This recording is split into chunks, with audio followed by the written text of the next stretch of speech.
Assalamualaikum warahmatullahi wabarakatuh. Banyak sekali pertanyaan jamaah, Ustadz kasih kami channel untuk kajian anak-anak muda. Di antara anak muda berasal dari Aceh, luar biasa. Channelnya Maulizul Akbar Nak. Tonton, subscribe, like, share, komen.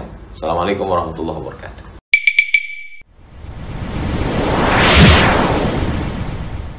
Bismillah. Assalamualaikum warahmatullahi wabarakatuh. Waalaikumsalam. Alhamdulillahi rabbil alamin wa bi ni'matihi tatimmu shalihat. Asyhadu an la ilaha illallah wahdahu la syarika lah wa asyhadu anna Muhammadan abduhu wa rasuluhul karim. Allahumma salli wa sallim ala nabiyyina al-Mustafa Muhammadin wa ala alihi wa ashabihi ajma'in. Amma ba'd. Rabbi shrah li sadri wa yassir li amri wahlul 'uqdatam min lisani yafqahu qawli. Segala puji bagi Allah, kemudian salawat dan salam kepada Rasulullah, pada keluarga dan seluruh sahabat-sahabatnya yang Allah muliakan, bapak-bapak, guru-guru kami yang berhadir, dan semoga kehadiran kita menjadi pahala di sisi Allah Subhanahu wa taala. Kita akan sambung pembahasan kita. Di bulan yang lalu kita membahas bab tentang adab istri kepada suaminya, dan kita sudah bahas 2 poin. Yang pertama, adab pertama, hendaknya istri senantiasa taat di atas perintah suaminya selama perintah itu tidak berbau maksiat, ya. Karena kalau sudah perintah berbau maksiat, Nabi mengatakan la ta'ata li makhluk fi makhlukin, la ta'ata li makhlukin fi ma'siyatil khaliq. Tidak ada taat dari seorang makhluk atau kepada seorang makhluk kalau sudah mulai memerintahkan untuk durhaka kepada Allah. Itu tidak ada taat. Jadi suami kalau masih memerintahkan yang baik-baik, walaupun kecil permintaannya, maka istri diminta taat walaupun kecil permintaannya.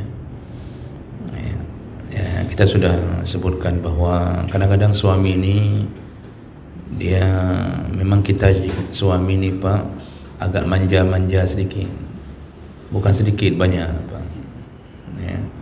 Beda dengan istri.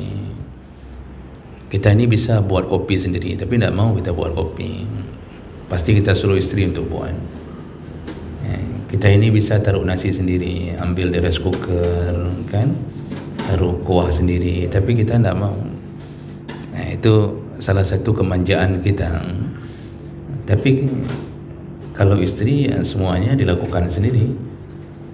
Gak kopi karo, gak teh karo, ya. Diambil nasi sendiri, tidak pun ada yang menghidangkan.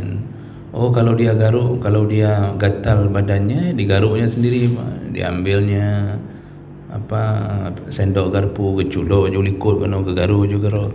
Itu kalau istri. Kalau kita mana ada, kan kita panggil istri, kan gajah le garuk dong le likut juga. Nah, itu kita, semua kita Pak, yang bicara juga sama, ya.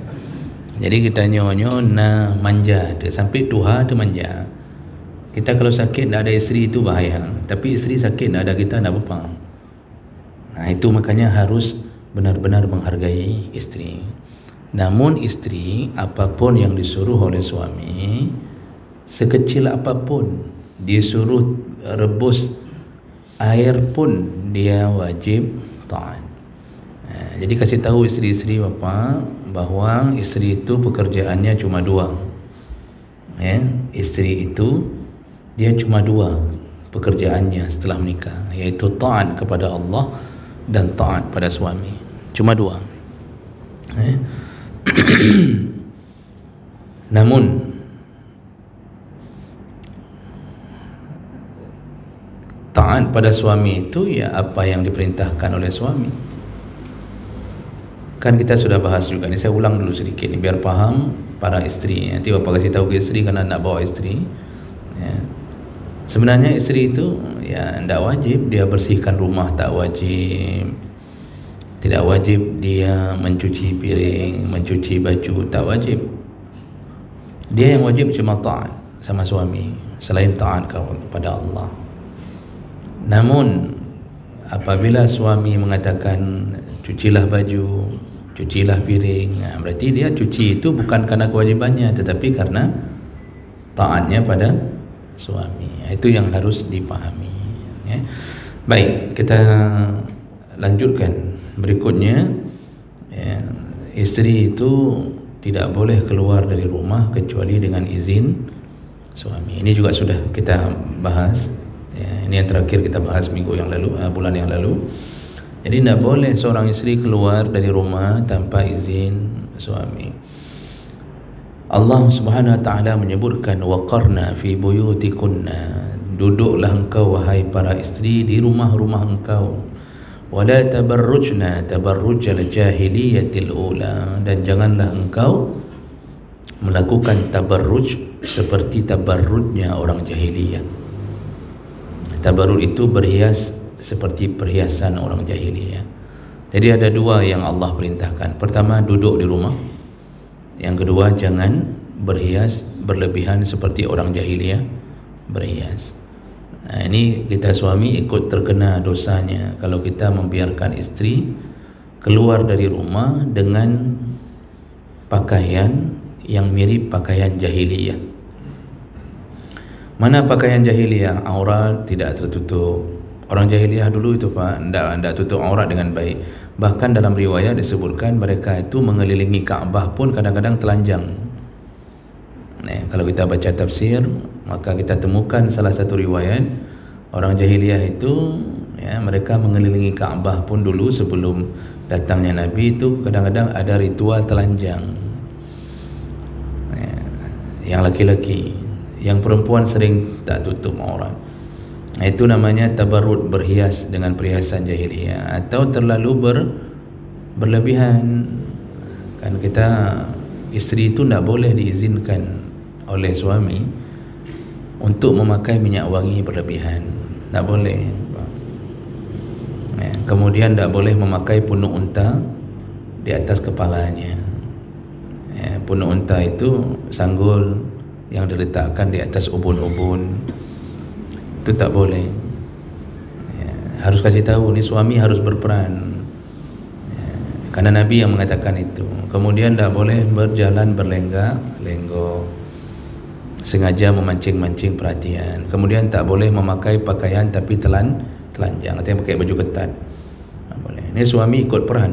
Kalau istri keluar dari rumah dengan pakaian seperti itu, maka yang menjadi pertanyaan, kenapa dia bisa lolos dari rumahnya? Kok bisa terbit dari rumah dengan pakaian laginya? Ya, tentu saja siapa pengawalnya, siapa pemimpinnya? Ya, suamilah. Ya, suami. Maka nanti ketika istri diharamkan surga, otomatis dia neraka.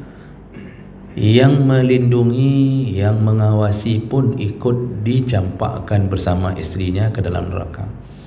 Laki-laki seperti ini, suami seperti ini disebut suami dayus, yang sudah tidak ada lagi cemburu kepada istri. Ya, karena Rasulullah mengatakan suami dayus itu dijamin masuk neraka. Nanti dalam hadis itu disebutkan bersamaan dengan peminum khamar dan orang yang durhaka kepada orang tua. Nah, jadi Nabi sebutkan 3, durhaka, peminum khamar, wad dayus, dan dayus. Siapa dayus?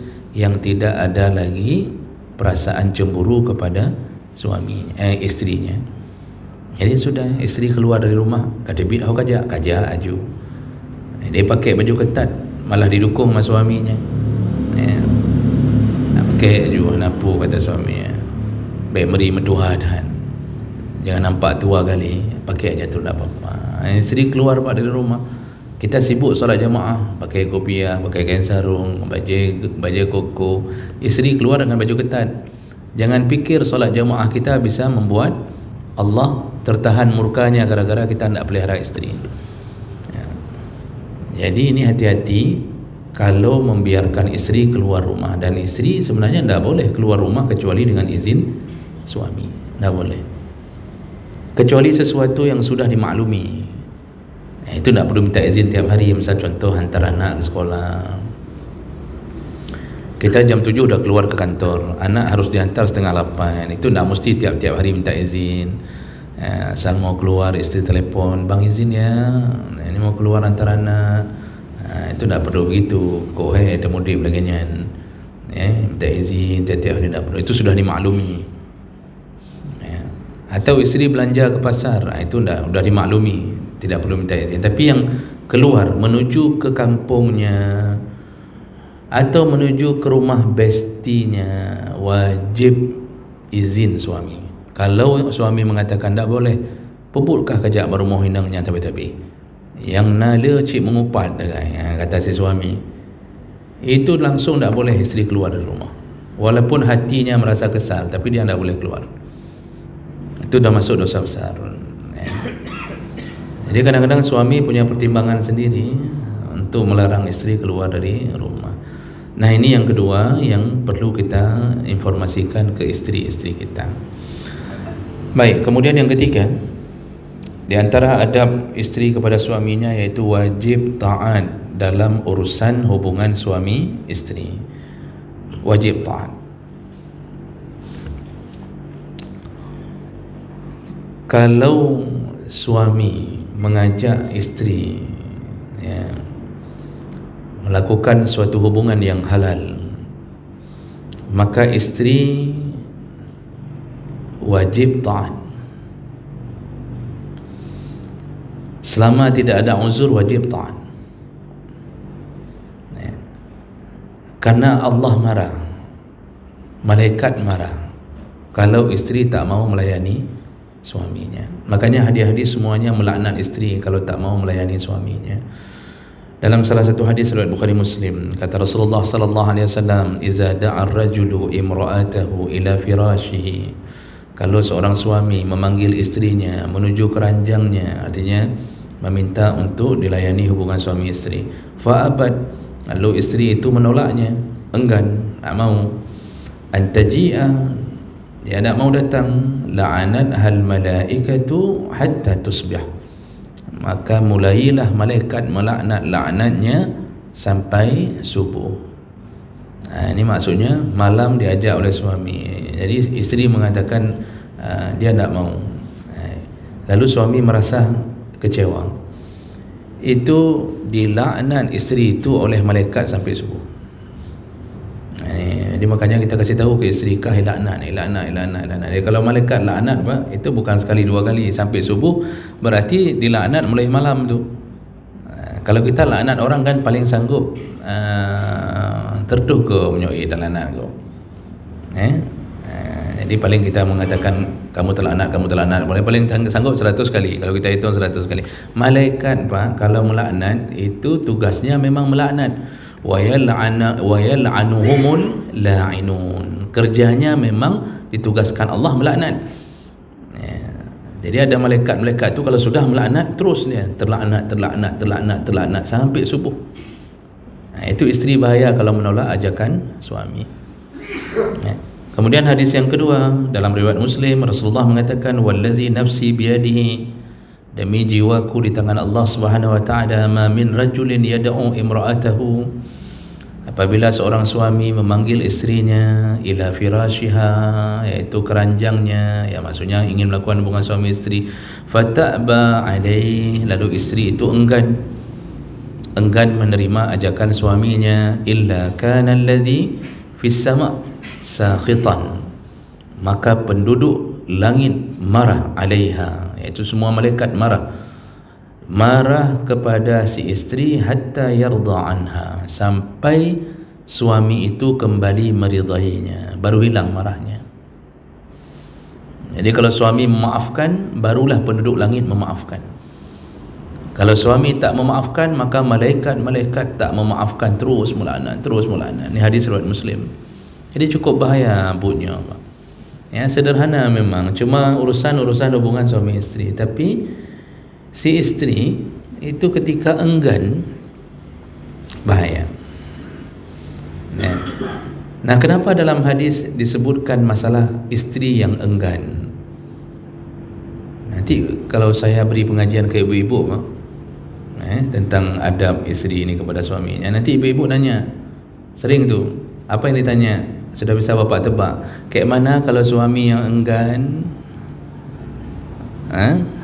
Ini kan isteri yang enggan ni, isteri yang tak mau. Kayak mana kalau kami yang minta, suami yang menolaknya? Begitu kata ibu-ibu. Apakah suami dilaknat juga oleh malaikat? Sama, dilaknat juga. Tapi kenapa tidak disebut dalam hadis? Karena kebiasaan itu yang terjadi adalah suami yang minta, jarang istri. Kenapa? Karena di dalam diri seorang laki-laki ditanamkan fitrah. Apa fitrahnya? Hubbus syahwat minan nisa. Dia punya syahwat terhadap perempuan. Makanya suami yang deham-deham, kata suami, isteri tu sedang nonton sinetron, kata suami. Si isteri nyaut, nepreh latihan, poti peluh kata isteri. Poti peluh suami preh lah, magaham lah kata, katanya. Isteri bacuta anak muda aja kalau mati, kan dia tunggu anak mudanya mati dalam sinetron tu. Anak muda mana dah mati kecuali anak muda India.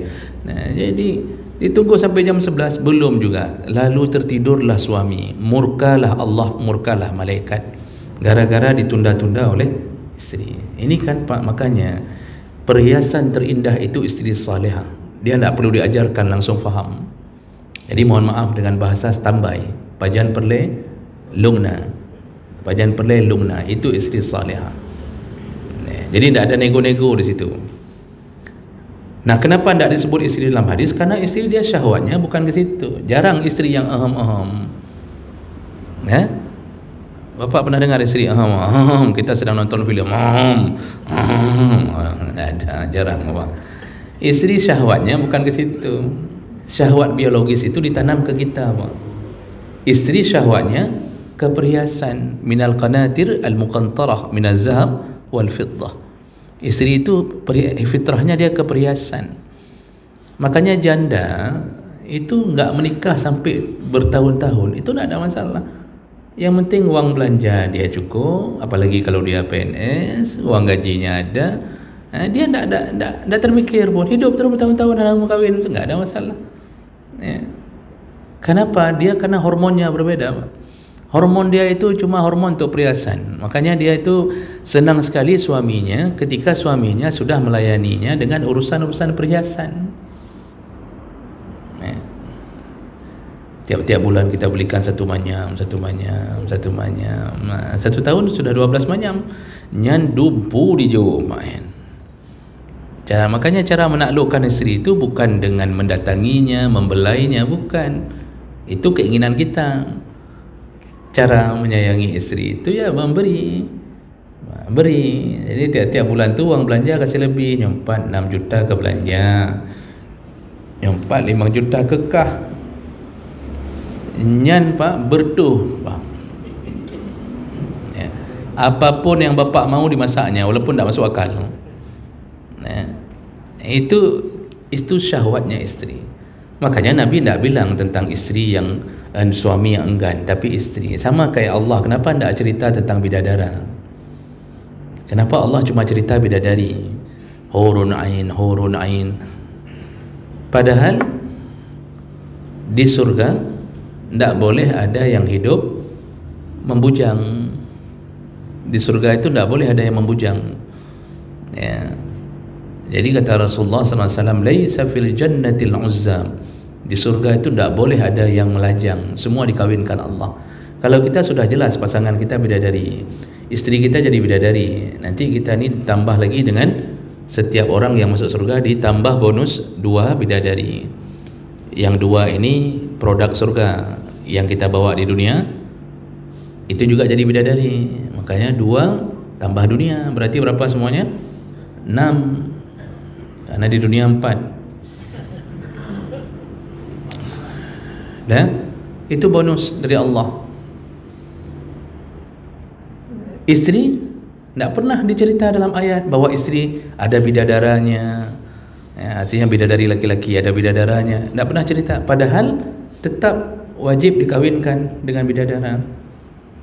Nah, kenapa Allah tidak cerita? Kalau kita buka tafsir, maka para ulama mengatakan bahwa Allah cerita bidadari karena Allah telah menanamkan syahwat pada laki-laki. Jadi laki-laki ketika dibicarakan bidadari, bersemangatlah dia masuk surga. Kalau dia sudah semangat, bertambah baiklah, bertambah salehlah. Tujuannya apa? Masuk surga. Nanti dalam surga ketemu sama siapa? Bidadari. Jadi karena syahwat ini kita bersemangat masuk surga karena ada bidadari. Bapak kalau tidak ada bidadari satu pun, laki semuanya dalam surga, bapak mau masuk surga? Masa masuk surga agama mendumpa agama mana indang mentirobi. Maka kita akan mengatakan udah mau neraka, mudah nah ini. Jadi kan begitu ceritanya. Nah, jadi kenapa Allah tidak cerita bidadara? Karena syahwat istri untuk masuk surga bukan ke bidadara. Jadi ya makanya Allah bilang di surga itu rumah-rumahnya dibuat dari emas dan perak, lantainya, dindingnya dibuat dari yakut wal marjan, mutiara, permata. Itu membangkitkan semangat perempuan untuk masuk surga. Jadi berbeda-beda keinginan. Makanya Allah tidak terlalu cerita tentang bidadara, tapi cerita tentang keindahan surga untuk perempuan. Kita diceritakan tentang bidadari untuk laki-laki. Nah, begitu juga dengan riwayat-riwayat ini. Jadi kesimpulannya dalam urusan ini, istri wajib taat suami dalam urusan biologis, wajib taat. Dan kenapa wajib? Kenapa tidak sunnah? Maksudnya, kenapa tidak boleh pilih? Selama tidak sakit, bukan haid, tidak boleh pilih, tetap harus standby. Kenapa wajib? Karena suami, Pak, kalau itu tak dilayani, maka dia akan melakukan dosa. Jadi ketika memuncaknya keinginan biologis, keinginan syahwat, lalu istri tiba-tiba tak mau melayaninya, yang halal tak mau melayaninya, sedangkan nafsu sedang memuncak, maka si suami akan melakukan yang haram. Kalau itu sudah terjadi, maka istri ikut bertanggung jawab. Nah, ini yang pertama. Yang kedua, kondisi biologis kita, Bapak Ibu, kita ini tidak mengenal masa menopause. Yang mengenal masa frigid, menopause itu istri. Artinya sudah menurun keinginan-keinginan itu. Suami tak ada turun-turunnya. Walaupun sudah tua, casingnya aja nampak tua, tetapi syahwat tak pernah menua. Itu haile nyan karena lemah badan tu kan, sakit stroke, asam urat, kolesterol. Yang sebenarnya itu tak menurun. Itu yang membuat istri harus benar-benar siap melayani suaminya. Disitulah keberuntungan kita mendapatkan istri yang salihah. Tak banyak melawan suami. Kalau di kota-kota besar, Pak, coba Bapak lihat, istri punya gaya hidup sendiri, punya kekayaan sendiri. Yang kawin artis sama aktor, kita dengar 2 bulan cerai, padahal keuangan sempurna, fisik sempurna, turunan bercampur-campur, turunan bule, turunan bercampur-campur, tapi Masya Allah 2 bulan cerai. Kenapa itu terjadi? Karena mereka tak paham mana yang harus ditaati dari pasangan hidupnya. Jadi hidup bukan berlandaskan agama, hidup berlandaskan kemauan pribadi. Makanya ceri. Jadi ini yang ketiga tentang adab istri terhadap suaminya, wajib taat dalam urusan biologis. Kemudian yang keempat, istri itu tak boleh mengizinkan orang lain masuk ke rumahnya kecuali dengan izin suami. Tadi tak boleh keluar dari rumah kecuali izin suami. Mau pulang kampung pun izin suami. Kalau hari raya suami tidak kasih pulang kampung, maka istri tetap wajib taat sama suami. Walaupun orang tuanya yang telepon, nak pulanglah nak, udah 5 tahun kamu tak pulang semenjak berkahwin. Kalau suami mengatakan jangan pulang, karena saya memang tak bisa pulang. Kalau kamu tak ada, nanti kayak mana kami di sini hari raya misal. Itu suami, siapa yang harus ditaati oleh istri? Suami. Dan kita kalau jadi orang tua, Pak, anak gadis kita tak pernah pulang gara-gara suaminya larang pulang, jangan sedih. Jangan sedih. Kenapa? Karena ketaatan dia terhadap suaminya akan menyebabkan kita surga. Seharusnya kita dukung. Nak, kayak mana bisa pulang nggak tahun ni? Tak bisa ya, suami lembur terus ini, tak boleh kerja. Misal apalagi model kerja di waktu hari raya apa. Tak bisa ya, misalnya kita selaku ayah mengatakan alhamdulillah nak ada apa-apa, ya taat saja sama suamimu. Nanti kalau kita tidak ketemu lagi di dunia, kita ketemu di surga saja. Langsung berdoa di bawah tengah aja Pak. Jadi ini seorang ayah yang faham agama, jangan paksa anak gadisnya pulang selama tak diizinkan oleh suaminya. Walaupun kita tidak ketemu, tapi tetap Allah melihat bahawa kita berarti berhasil mendidik anak kita, iaitu untuk taat pada suaminya. Pendidikan perempuan itu Pak, bukan disuruh ngambil S2, S3, S4, kemudian jadi profesor, jadi ini, lalu melalak-lalak ke dunia ini di mana-mana. Enggak begitu pendidikan seorang perempuan. Pendidikan perempuan itu sebenarnya puncaknya adalah ketika dia faham agama, dia taat sama suami, selesai. Ini pelajaran macam-macam, tapi ngelakau melawan tapi gelar doktor, profesor bulan dengan suami tak baik. Itu kenapa pengetahuan agama dia tak punya, dikira dunia bisa membuat dia mendapatkan surga. Jadi perempuan tu didiknya ya ke arah, cukup ke arah agama, taat sama suami sudah bagus, kita sudah berhasil tu Pak. Tapi kalau laki pendidikannya memang kita menciptakannya menjadi pemimpin. Pemimpin itu harus banyak ilmunya, maka laki itu dia harus keliling. Imam-imam mazhab semuanya keliling-keliling dunia untuk mencari ilmu. Imam Syafi'i dari Gaza pindah ke Makkah, dari Makkah pindah ke Baghdad, dari Baghdad pindah ke Mesir demi menuntut ilmu. Setelah dapat ilmu, jadilah seorang pemimpin yang baik bagi keluarganya. Maka kita ni suruh banyak ilmunya, perempuan ni suruh banyak taatnya. Jadi tak usah melambung-lambung kali kita bilang sama anak perempuan ni, pokoknya mama, ayah nak mau tahu kamu habis ngambil S1 langsung ke S2 ya. Habis S2 pokoknya sambung langsung ke S3. Habis S3 pokoknya kamu sambung-sambung je terusan. Enggak usah kawin-kawin, kamu sambung-sambung aja. Nyan ayah pun aja. Itu dah salah itu. Anak gadis tu cukup, asal taat sudah bagus. Kita ni insya-Allah surga semuanya. Untuk apa hidup hebat kali? Tapi tidak ada bahagianya. Dan ini banyak kasusnya Pak. Banyak kasus. Itu saya lihat kasus-kasus perempuan yang sudah punya banyak gelar, tapi kemudian dengan suami melawan. Gaji dia apa? Gaji dia, misalnya seorang perempuan profesor, itu gaji dia saja sudah 10 kali lipat dari gaji suami. Suami PNS biasa, gaji 5 juta. Profesor, istrinya profesor. Karena kita dulu mungkin bangga, istri saya profesor.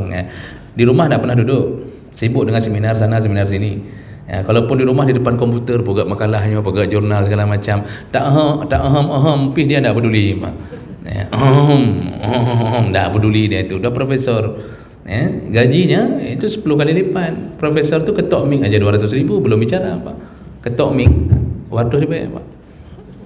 Assalamualaikum, berdoa dia. Kalau ustaz ketok mic belum dibayar, sampai selesai baru dibayar. Coba bayangkan. Jadi Masya Allah, gaji dia kita 5 juta, gaji dia bisa 25 juta, 35 juta. Apa ya bermelakau gelap. Akhirnya apa yang terjadi adalah kedurhakaan kepada suaminya. Suruh duduk di rumah, tak mau. Katanya kalau saya duduk di rumah, untuk apa saya profesor, untuk apa saya sekolah? Tak mau dia. Makanya jangan kita pikir dunia itu bisa membahagiakan. Tidak. Cukup banyak kasus perceraian gara-gara strata istri lebih tinggi daripada suami. Cukup banyak. Makanya cari istri itu yang biasa-biasa aja, yang kita lihat yang memang taat-taat di rumah kan. Kemudian dia mau cuci piring, cuci baju, itu dah aman Pak. Udah aman tu. Kita ini punya istri, oh Masya Allah gelar luar biasa. Cuci baju nak mau, cuci masak nak mau, semua dilakukan sama pembantu. Akhirnya kita menikahi pembantu itu. Karena istri tidak pernah di rumah. Jadi itu akibat semua efek daripada tidak menanamkan nilai agama dalam rumah. Nah di sini tadi apa? Ada berikutnya dari istri adalah kalau datang orang ke rumah, tidak boleh izinkan orang itu masuk kecuali dengan izin suaminya. Rasulullah yang mengatakannya. Kata Rasulullah dalam hadis riwayat Bukhari Muslim, hadis riwayat dari Abu Hurairah, la yahillu lil mar'ati an tasuma wa zawjaha syahidun illa biiznih. Tidak halal, tidak boleh seorang isteri, ya, tidak boleh untuk berpuasa sunnah, ya, dan tidak ada izin dari suaminya. Puasa sunnah aja tak boleh, ya, harus izin suami. Itu pertama kalimat Nabi begitu. Tidak sah puasa isteri selama tidak ada izin suami. Puasa sunnah Pak, bukan puasa wajib. Puasa wajib tidak perlu izin.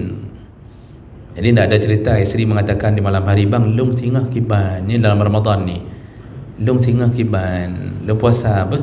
Kata si suami, oh baik, lanjut puasa. Ini model-model suami begini Pak, itu boleh difasah, malah boleh minta cerai ni sama suami-suami yang larang puasa Ramadan, ya. Tapi kalau puasa sunnah, isteri mau puasa Senin, suami mengatakan di malam Senin, singgah baik puasa. Ya, sebab minggu yang lalu kalau kamu puasa saya lihat hari Senin kami makan duhur tak ada, makan pagi apalagi, kamu tidur aja habis sahur, kami makan pagi tak ada, kemudian makan siang kami tak ada, makan malam pun karena kamu buka puasa, kalau enggak mungkin makan malam tak ada, ya. Habis itu kamu kalau puasa saya lihat kamu enggak mandi, ya, misal contohnya begitu. Pokoknya banyaklah perkara yang suami komplain gara-gara isteri puasa. Disuruh buat teh nak mau, kata isteri, baik ni you buat orang puasa. Akhirnya suami tak minum kopi, tak minum teh seharian. Pokoknya hancur-hancuran rumah selama isteri puasa. Itu kalau suami mengatakan besok nak boleh puasa. Pilihan kita puasa Senin, pilihan isteri puasa Senin atau taat suami, maka taat suami. Dia dapat pahala taat suami daripada puasa sunnah.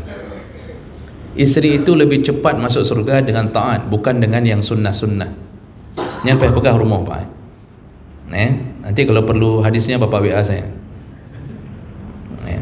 Ustaz cina pegang 3 hadis bunuh yang pegang ridwan aja puasa sunnahnya je.